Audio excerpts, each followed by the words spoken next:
especially for folks who are still on 2000 or 2003, there's a lot of things that have been improved that are going to translate directly to bottom line savings, either through not spending money on something or through giving back time, allowing you to focus on strategic projects rather than, so to speak, keeping the lights on.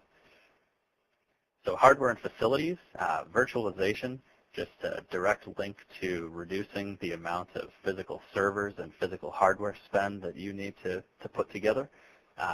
Also, just better utilizing what you've got and then translating all of that into, I don't have to go server to manage patches or anything. In fact, I've got fewer servers in the cabinet and one management tool through which I can manage all those virtual machines. So management, power, facilities, all these things are coming down. Power consumption. Relative to Windows Server 2003 R2, some of the technology in Server 08 R2 allows for power consumption reductions of up to about 20% that we've seen through our testing. So to elaborate on that a little bit, we introduced some power management features in R2 that are pretty cool. One of them is basically kind of processor cycles where we can actually shut down cores that aren't being used. We call this core parking. So as you have a server with maybe 2 processors, 4 cores each, if we're only utilizing processing enough to fill 1 or 2 cores, we can actually shut the cores of the processors down that aren't being used, translating into power savings. So pretty cool stuff there. And then also network bandwidth.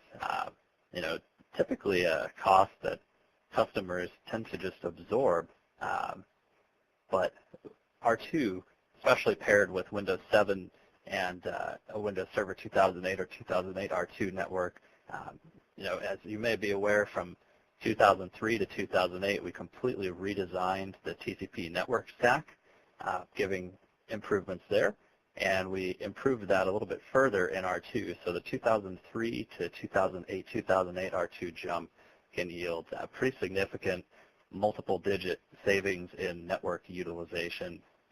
So if you're on WAN links, that's a reduced cost on networking bandwidth. With labor and productivity, we've made things easier. Again, we've redesigned the Active Directory Administration Center. We've made improvements to group policy and introduced things in remote management, as well as improved terminal services.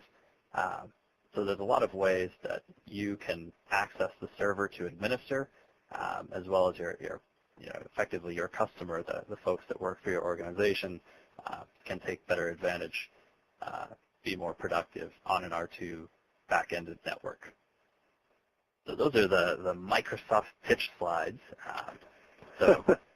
Well, and I just wanted to, just looking as you were talking there, Kevin, I just wanted to actually let people know here, you don't think about it that much, and I hadn't even honestly thought about it in those terms until you just brought it up, but with your reducing of the power consumption piece, I was actually astounded by the power, the lack of power drawn by servers now with Server 2008 R2 in place on them.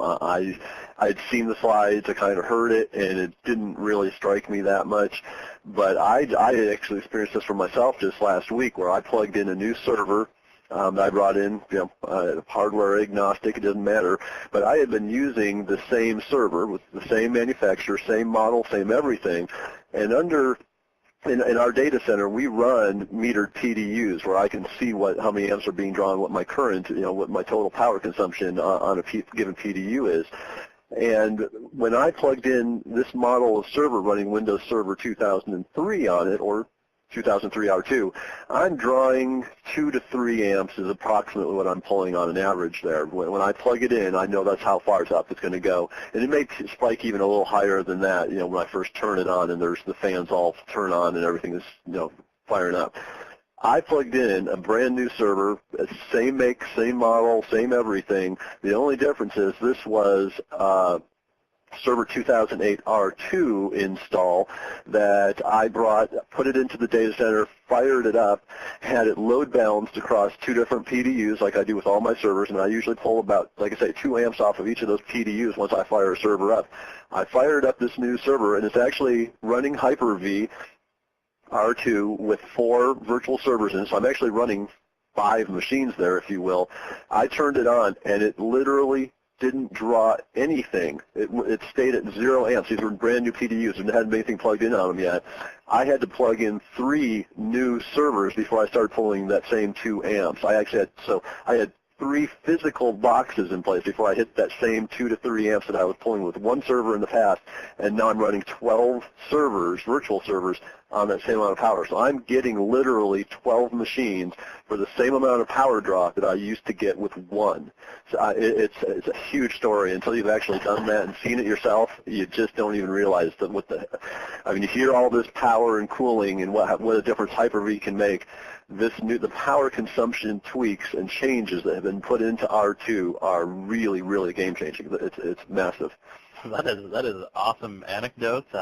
We should have looked to you for our benchmarks. So again, our official benchmarks are only about 20% as opposed to the 400% Tim's got. But I'll take his word for it. So that is cool. And just to kind of put in perspective for folks, especially if you've done a server consolidation or something else to reduce those physical hardware costs, facilities costs, and power costs, the U.S. power grid, about 3% of the power of the entire U.S. is drawn by corporate data centers today. And those aren't including the desktop PCs or the light switches. These are just server closets and data centers with servers drawing power, as well as the UPS units and things like that. If all of that were moved to R2, that's a 20% savings there is tremendous in terms of Gary has a question in the Q&A. He wants to know if there are any white papers documenting the power savings in 2008 R2. Or yeah, maybe if Tim wants to create one. If Tim wants to create one. I can take my smartphone, my Windows phone downstairs and take some snapshots of the back of my server rack and publish them out there. But I'm sure Microsoft's got those somewhere out there. Yeah, we can't make any statements. We can't back up. So up on Microsoft.com/Windows Server, there's going to be a section there with white papers and documentation. And so if you click on that link, I believe it's over on the right-hand side of the web page, then you'll see a couple of different things that you can download on. There's kind of a data sheet on power management features in R2, and there's also an executive white paper, which I think will describe what you're looking for, kind of our test scenario, as well as the results and kind of how we achieve that. So hopefully that answers the question. Again, up on Microsoft.com/Windows Server in the white paper section. Excellent. Yeah, and in my instance, like I say, I'm just giving you real world. That's actually what I'm experiencing here. But I would just highly recommend that, if you have a copy of the server license, for that matter, you can go out and download a free copy for limited time use, and put it on your hardware and take a look at what kind of numbers you're seeing. That's my real world experience. I don't by any means mean to imply in any way that other people will see that same performance change, but I was just absolutely floored. I honestly thought that I had some bad PDUs. If it wasn't for the fact that I had just actually unplugged a number of other servers in the process of starting to use Hyper-V and Hyper-V, the R2 version of Hyper-V here, and having the live migration and everything built in, I've gone from having approximately 35 to 40 actual physical servers down to where I'm running now, I think 22 physical servers, but moving that into virtualization. We're only part way into it, but those power savings are really, I thought that I had my PDUs were broke until I started firing other things up and I started mixing and matching other servers around. I found out the PDUs were perfectly fine. It's just the servers drew almost nothing. And the server piece seemed to it just does a better job, kind of like you were saying, where it parks it just uses the resources it needs, and if the servers that are there, whether they're virtual or physical, if it's not being used, this, the new server OS just really does shut those resources down, and you're not paying to run, full-blown processor power.